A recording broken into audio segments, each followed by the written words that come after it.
நடிகர் சூரியின் சகோதரர் கொலை மிரட்டல் விடுப்பதாக கூறி மதுரை மாவட்ட ஆட்சியரிடம் அச்சக உரிமையாளர் பரபரப்பு புகார் அளித்துள்ளார். மதுரை நரிமேடு பகுதியைச் சேர்ந்தவர் முத்துசாமி. அச்சகம் நடத்தி வரும் இவர் தனது அச்சகத்திற்கு கீழே நடிகர் சூரியின் சகோதரருக்கு சொந்தமாக உணவகம் செயல்பட்டு வருவதாகவும் இதில் இருவருக்கும் பொதுவான பாதையை சூரி தரப்பு ஆக்கிரமித்திருப்பதாகவும் குற்றம் சுமத்தியுள்ளார்.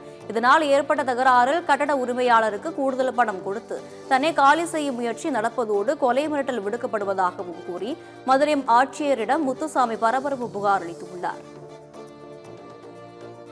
தெருவில் நான் அத்தாபீஸ் வச்சு குழப்பம் நடத்திட்டு வரேன். ஒரு 10-15 நாளைக்கு முன்னாடி நடிகர் சூரியனுடைய தம்பி லட்சுமணன் அவர்கள் என்னுடைய கடையை ஆக்கிரமிச்சிருந்தாரு. அதை 4-5 பேர்ட்ட சொல்லி முறையா தகுந்த ஆலோசனை சொல்லுங்க, அவருக்கு எடுக்க சொல்லுங்க, எனக்கு இணைஞ்சா இருக்குன்னு சொல்லி நான் பலமுறை சொன்னேன். ஆனா அப்படி அதை அவர் கண்டுக்கல. திரும்ப அந்த என் கடையை உடைச்சு பூட்டை போட்டு வேற பூட்டு போட்டிருக்காங்க. ஹவுஸ் ஓனர்கிட்ட நான் பல தடவை முயற்சி பண்ணேன். அவங்க என்ன சொல்றாங்கன்னாக்க நீ லட்சுமணன் சாவி இருக்கு போய் வாங்கிக்கங்க அப்படின்றாங்க. நடிகர் சூரியனுடைய தூண்டுதலின் பேர்ல நடக்குதா என்னன்னு தெரியல. அவர் ஒரு சினிமாவில் ஒரு முறையாட இருக்காரு. ஆனா அவர் பேரை கெடுக்கிற மாதிரி அவருடைய தம்பிகள் இங்க பாத்தீங்கன்னா ரொம்ப அட்ராசிட்டி பண்றாங்க மதுரையை பொறுத்த வரைக்கும்.